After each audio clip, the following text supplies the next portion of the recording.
Bentar, ulangi. 1, 2, 3, action. Assalamualaikum warahmatullahi wabarakatuh. Waalaikumsalam warahmatullahi wabarakatuh. Apa kabar anak ustazah? Baik. Sebelum kita mulai pembelajaran, kita doa terlebih dahulu. Dipimpin oleh kelas pada Rehan. Silakan.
bisa kita daur ulang atau mengurangi sampah yang sekurang-kurangnya. Nah, zero waste mengurangi jumlah sampah yang berakhir di tempat pembuangan akhir atau TPA. Kalau contohnya daun itu kan sampah juga, bagaimana itu daun, sampah daun itu bisa terurai di tanah. Akhirnya dia tidak akan menumpuk. Di tempat kami itu banyaknya kelapa, batok-batok kelapa itu banyaknya orang ambil kelapa karena memang kami itu produksi kebun kelapa. Bagaimana itu banyak menumpuk itu contohnya bisa didaur ulang atau bisa diurai oleh tanah. Contoh batok kelapa itu bisa didaur ulang, bisa dijadikan tempat pengharupan dari kelapa, bisa dijadikan bunga dari batok kelapa. Jadi itu tidak bermasalah. Yang sangat dipermasalahkan itu apabila dia tidak bisa didaur ulang. Contohnya apa tadi yang saya bilang itu apa tadi? Tuh. Nah, dan mencegah polusi lingkungan. Pendekatan ini berfokus pada desain berkelanjutan dan pengelola sumber daya secara efisien. Ini salah satu zero waste tadi disebut. Prinsip-prinsip zero waste yaitu reduce, recycle, recover, dan reuse. Maaf kalau ada kesalahan saat sedang membaca tulisan bahasa Inggrisnya. Apa yang harus diketahui tentang reduce? Reduce apa reduce? Ya, reduce apa itu? Mengurangi. Reuse menggunakan kembali. Recycle apa recycle? Mendaur ulang. Recover mengkompos. Rot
Gunakan tas belanja kain daripada tas plastik, tas kain, atau kalau dulu nenek moyang kita dulu itu dia memakai rajutan dari rotan.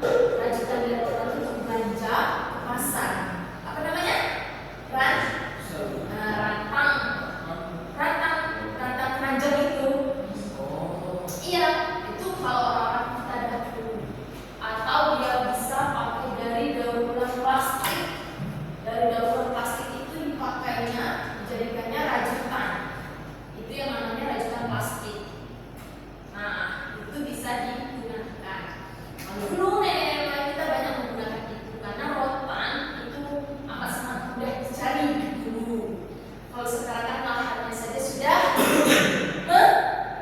menipis dan sedikit. Karena kenapa? Karena populasi manusia semakin banyak. Lahan tidak bertambah, tidak. Lahan kita tidak akan bertambah. Malah berkurang. Kenapa? Karena populasi manusia semakin banyak bertambah. Hanya agak sedikit susah kalau di rotan. Kalau dulu gampang. Saja masih saja dulu kalau tadi berserakan. Tinggal ngambil, akhirnya buat apa aja tangan, pembuatan dari tangan rotan itu banyak. Tapi sekarang nggak bisa. Akhirnya sekarang digunakan yaitu sebagai daur ulang plastik.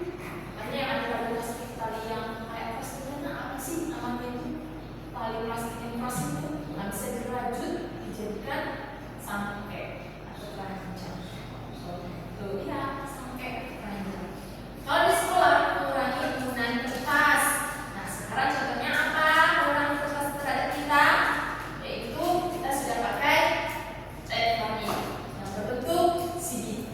Jadi itu kan salah satu pengurangan terhadap pemakaian kertas.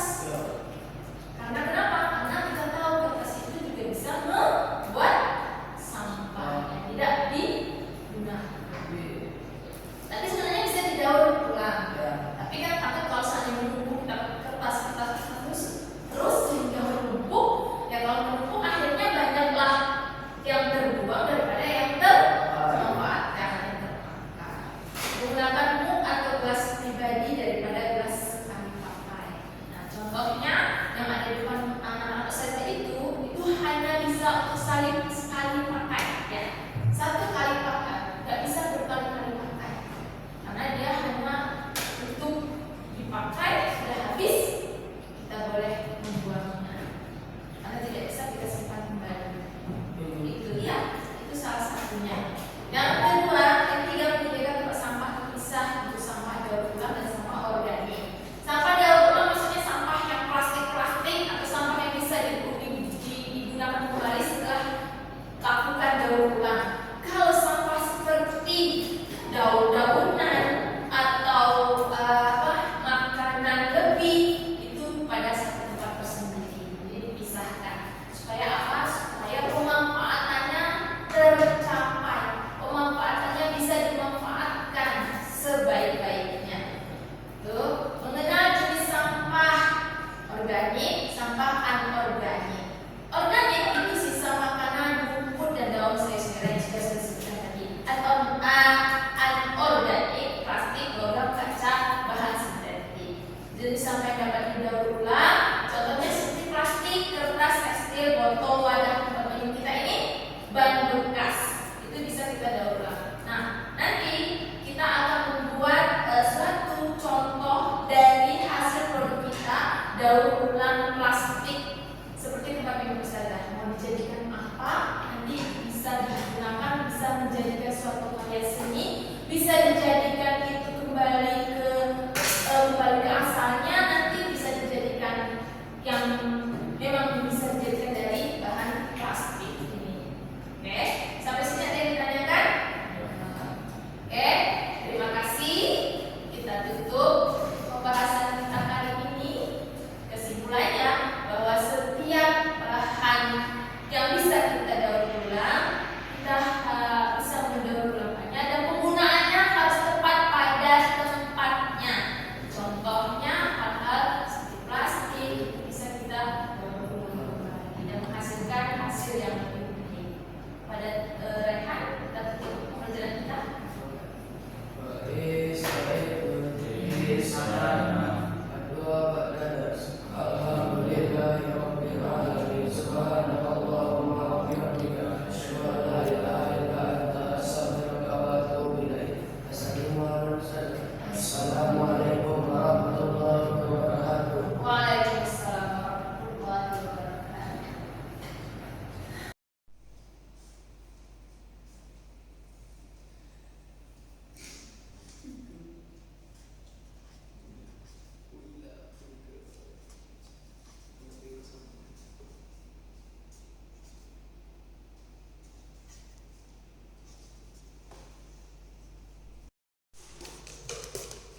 kasih lagi. Kasih tangan. Kasih lagi. Oh, apa cek kok be taruh pemberat dalamnya kalau kita tinggal ikut be. Ada batu dah? Tidak ada. Tak ada cari batu. Batu di mana sekolah tak tahu.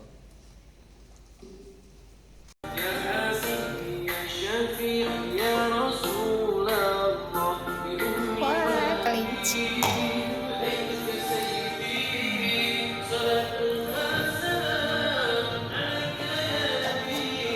Hati